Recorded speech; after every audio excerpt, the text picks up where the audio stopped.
And could you please say a huge congratulations to Dennis on his fantastic fundraiser for the Kevin Bell Repatriation Trust. And this is from all his rambling family. We're super proud of him. So there you are, Dennis. A lot of people are very proud of Dennis, I'd say. And it was some task over the whole of December. The NIE Networks have a representative at the Derg Valley Leisure Centre today. The centre is being used as a community support facility for people who are without power, and there's still many people who are without power. In fact, I was over in Harvey's Point for a bite to eat yesterday evening, and a cousin of mine wandered in, and the main reason was not just have a bite to eat, but to warm up and plug in a few devices to charge. So he's in the same boat as many others. Lives down in Brookles. Anyhow, today at the Derg Valley Centre, the rep will be there, the NIE rep, that is, until 7 o'clock this evening. And a reminder that all the leisure centres are available to anyone who needs a warm space to charge their devices or have a shower or a hot drink. This is in the Derry City and Strabane District Council area. And bottled water is also available at Derg Valley. So that is good to know. But there today at Derg Valley until 7 will also be a representative of NIE Networks to answer any questions.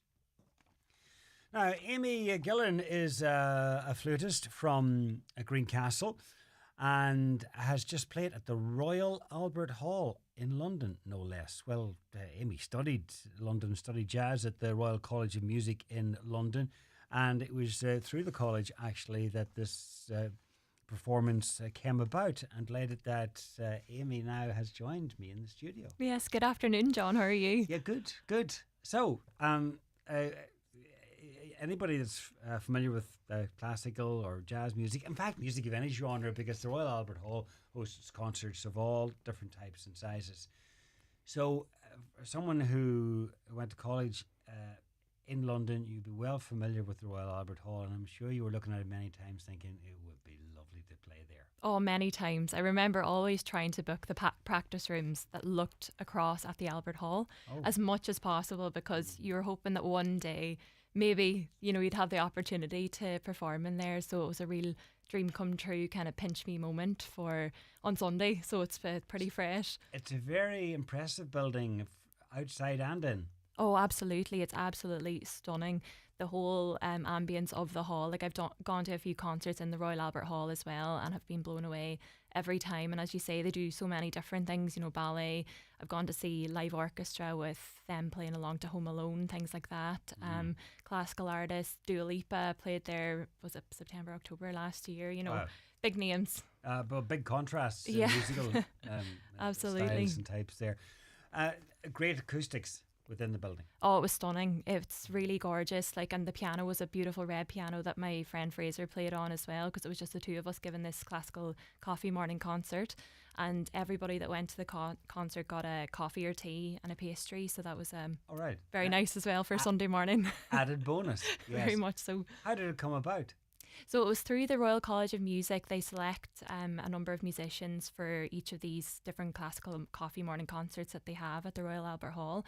And we were one of the lucky selected few that get the opportunity to perform, because I graduated with a Master's from the Royal College of Music and the Tagore Gold Medal, which was awarded by King Charles. He was Prince Charles at the time. So it was a big moment for a wee Donegal girl. Speaking of Prince Charles, or King Charles as he is now, you also played for him at Windsor. I did indeed, yeah. It was with the Royal College of Music Chamber Orchestra at the time, and I remember it was myself and there was a smaller group that played for him. So it was myself, the director of the college, Colin Lawson, and a singer as well, and we just performed as a little group for Prince Charles, as he was at the time. So what kind of music does he like, or what did you perform for him at Windsor? So it was a mixture of different classical tunes for orchestra that we played at Windsor Castle. So he loves, I think, classical music. I'm sure he loves other types of music, but anytime I've played for him, it's mainly more classical tunes. What was the setting in Windsor like? Absolutely stunning. Imagine. was there any pastries?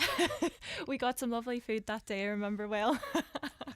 Let's see. You have also played at the Victoria and Albert Museum in London, another distinguished venue, the National Concert Hall in Dublin, brilliant as well.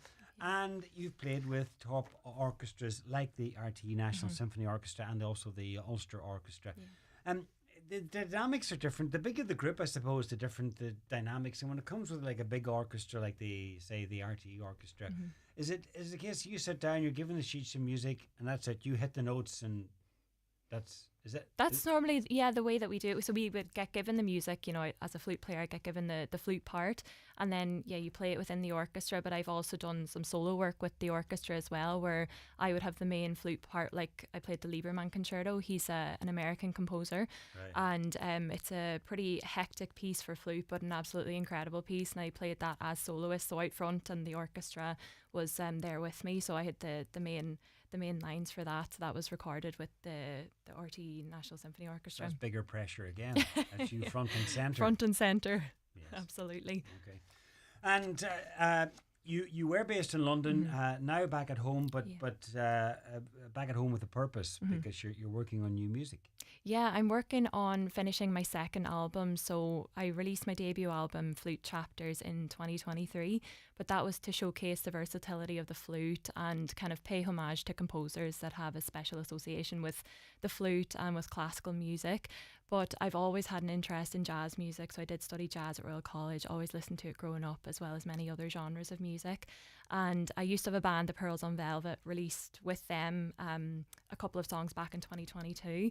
But I want to get back into more composition and finish my second album, so I think it's going to be something completely different. Jazzy, pop, funk, disco. I think it's going to be a few different elements. So really pushing the boundaries.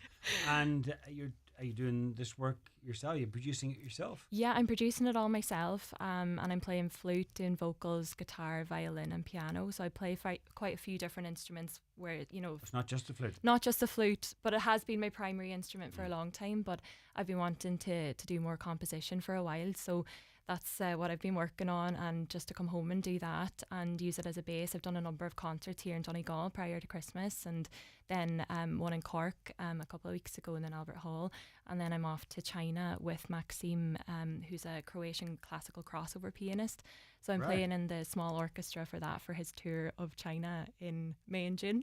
A tour of China? Yeah. That sounds interesting. Very. Yeah. Looking forward to it. The best of luck with that. In the meantime, you're going to be keeping the head down in Greencastle, so getting inspiration from the environment in Greencastle, no doubt, for your music. Big contrast to working in London and recording. It is, but there's something so nice about being back in Donegal. I'd kind of wanted to come back for a while, and I thought, why not now, because I missed being at home as well, and it's nice to be back, to get inspiration, to get time to do things, and I'm continuing my teaching and everything like that as well. Yeah. Oh, you teach as well? I do, yeah. Online or in person or both? Both, yeah. So if anyone's looking for any music lessons. And time, that's a key word. In London, things will be a lot faster, and here you might just have a bit more time. Yeah, a bit more time to think as well. Everything is very fast paced in London. I absolutely adore London, but just needed a little bit of time to think and to create and have that creative space. So definitely going to get that here now in Greencastle as well. So when can we expect to hear the album? Sometime this year. I'm not going to put a definitive date on it just yet, because I'm doing all the producing and everything myself and composition. But I'm hoping sometime this year, so in the next few months. But it'll be available on all my socials and everything, so people can follow it on there. You let us know. I will, absolutely. Absolutely. Okay. In the meantime, I'm going to play a piece of a track from your debut album. This is The Town I Loved So Well. Amy Gillen, thank you very much. Thank you so much, John.